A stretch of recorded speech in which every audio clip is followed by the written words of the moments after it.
आप सभी को नमस्कार। आज सुबह की चर्चा महाभारत कालीन एक प्रसंग से। एक बार महाराज युधिष्ठिर, उनकी सभा में सारे पांडव भाई और भगवान श्री कृष्ण विराजे थे। चर्चा चल रही थी। भगवान बोले कि कर्ण के समान आज भी कोई दानी नहीं। दान करना उसका स्वभाव है, उसका धर्म है। उसकी प्रशंसा सुन अर्जुन नाराज हुए। वो भगवान से बोले कि आप महाराज युधिष्ठिर के सामने किसी और की प्रशंसा कैसे कर सकते हैं? क्या महाराज युधिष्ठिर और उनकी दानशीलता इसमें कोई कमी है? भगवान बोले ऐसी कोई बात नहीं, ये भी श्रेष्ठ है, लेकिन अब तुमने कहा है तो इसको भी देखना पड़ेगा। कुछ दिनों के बाद एक दिन भगवान अर्जुन से बोले कि चलो आज जो तुमने कहा है उसकी परीक्षा करते हैं। दोनों ने ब्राह्मण का वेश धरा। सबसे पहले महाराज युधिष्ठिर के राजभवन आए। संयोगवश उस समय बारिश हो रही थी। दोनों महाराज के पास गए और युधिष्ठिर से बोले कि हम बड़ी दूर से आए हैं, तपस्वी हैं, अपना भोजन खुद बनाते हैं और भोजन बनाने में जो लकड़ी काम लेते हैं वो चंदन की होनी चाहिए। हमें इस समय चंदन की लकड़ी की आवश्यकता है, अगर आप हमारी मदद कर दें। महाराज युधिष्ठिर ने उन दोनों को बिठाया। जो उनके सेवक थे उनको बुलाया और उनसे कहा कि लकड़ी की व्यवस्था की जाए। तो भगवान बोले कि लकड़ी बिल्कुल सूखी होनी चाहिए।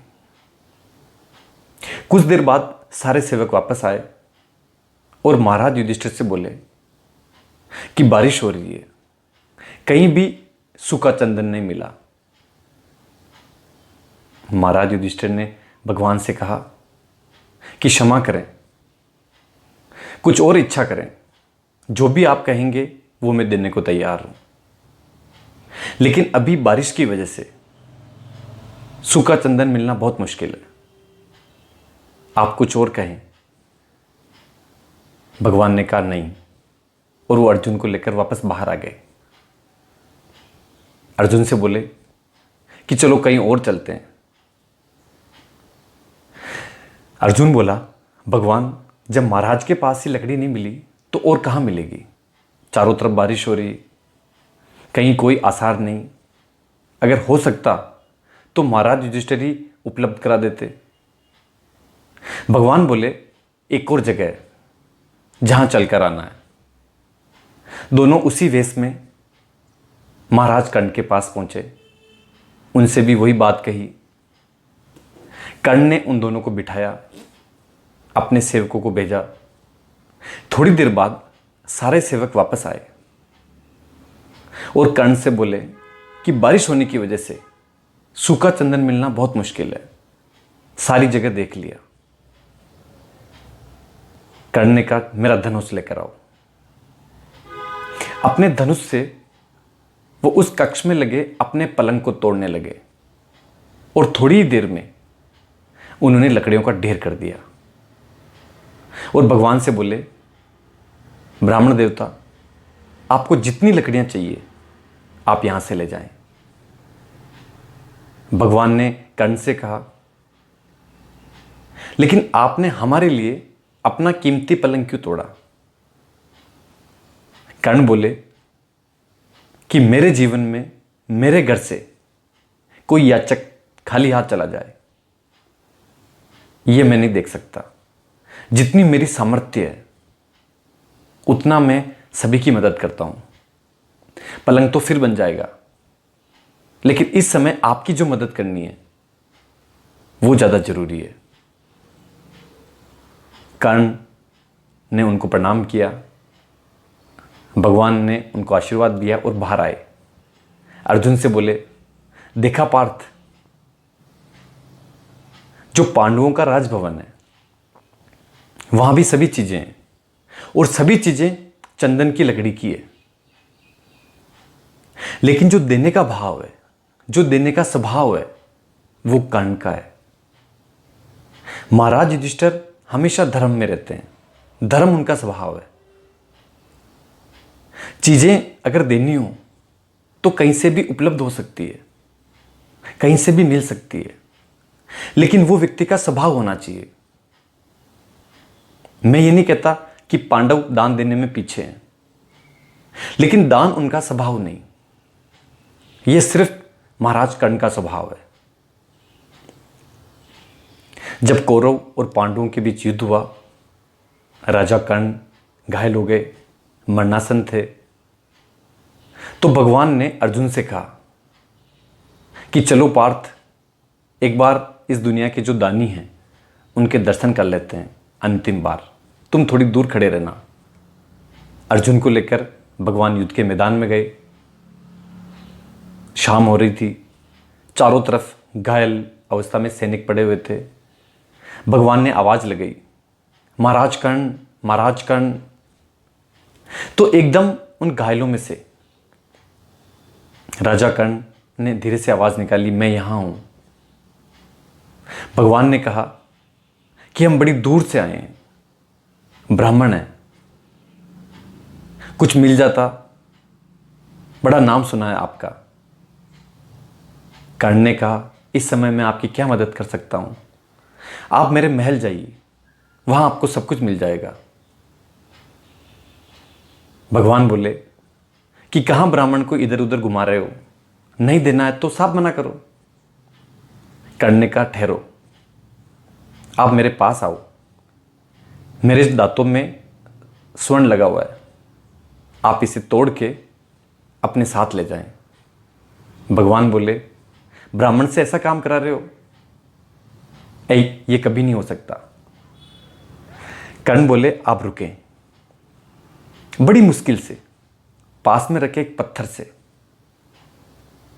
अपने दांत को तोड़ा, पूरा मुंह खून से भर गया, खून बाहर टपकने लगा। अपने 2-3 दांतों को अपने हाथों में लेके भगवान की तरफ आगे किया, ब्राह्मण देवता स्वीकार करें। भगवान बोले, मैं ये कैसे कर सकता हूं, ये तो सब अपवित्र है। कर्ण ने अपने धनुष को पकड़ा और बड़ी मुश्किल से तीर लगाकर वरुण देव का ध्यान किया। एकदम से जल की धारा फूटी, उन दांतों को उस जल से धोया और फिर भगवान के समक्ष पेश किया और कहा, लो ब्राह्मण देवता, अब स्वीकार करो, अब ये पवित्र है, अब मैंने इनको पवित्र कर दिया। कहते हैं कि भगवान भावुक हो गए।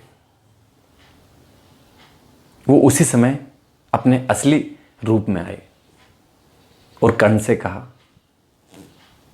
कि जितना देखा, जितना सुना, उतना तुम्हारे लिए कम है। तुम इस दुनिया के श्रेष्ठ दानी हो, ना तुमसे पहले कभी हुआ, ना आने वाले समय में होगा। तुमने इस दान धर्म को अपना स्वभाव, अपना धर्म, अपना जीवन सब कुछ बना लिया। मैं तुम्हारे इस बात से बहुत खुश हूं।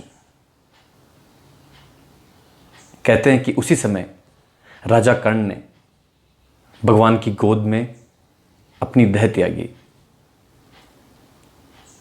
भगवान उसके बाद अर्जुन के पास आए।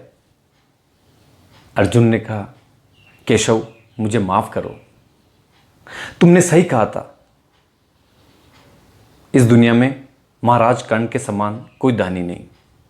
उनका पूरा जीवन इसी भाव से चला, इसी भाव से उन्होंने जिया और पूरे मन से जिया। अब मेरे मन में इनके प्रति कोई शंका नहीं। जो आप मुझे समझाना चाहते थे, जो बताना चाहते थे, वो मैं समझ गया। भगवान मुस्कुराए। जीवन में जो भी आपका भाव है, जिसे भी आप अपनाना चाहते हैं, कोई भी चीज अपने जीवन में उतारना चाहते हैं, तो उसे पूरे मन से उतारें, उसे पूरे भाव से उतारें। एक बार अगर कोई भी भाव अगर आपका जीवन बन गया, आपका धर्म बन गया, तो ये मान के चलिए कि वो आपके लिए श्रेष्ठ होगा, उससे आपको पहचाना जाएगा, उससे पूरी दुनिया आपको जानेगी। कोई भी संकल्प आधा अधूरा ना ले, कोई भी आदत आधी अधूरी ना ले, जिसे भी लें पूरे भाव से लें, पूरा उसे जीवन में उतारें, अपने जीवन को श्रेष्ठ बनाएं। आपने मुझे प्रेमपूर्वक सुना, उसके लिए धन्यवाद।